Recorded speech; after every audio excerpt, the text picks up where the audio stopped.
Want to subscribe to your favorite streamers or buy bits on Twitch? Adding your debit card makes supporting creators and making purchases quick and easy.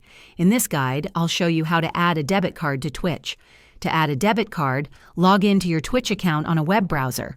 It's often easier to manage payment methods on the website than the app.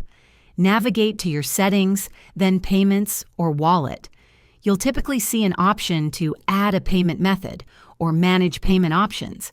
Select Credit Debit Card and enter your debit card details, the 16-digit card number, expiration date, and CVV. You'll also need to provide your billing address.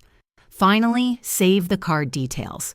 Twitch might perform a small authorization charge, which is immediately refunded, to verify the card. Once successfully added, your debit card will be available for subscriptions, bit purchases, and other transactions on Twitch.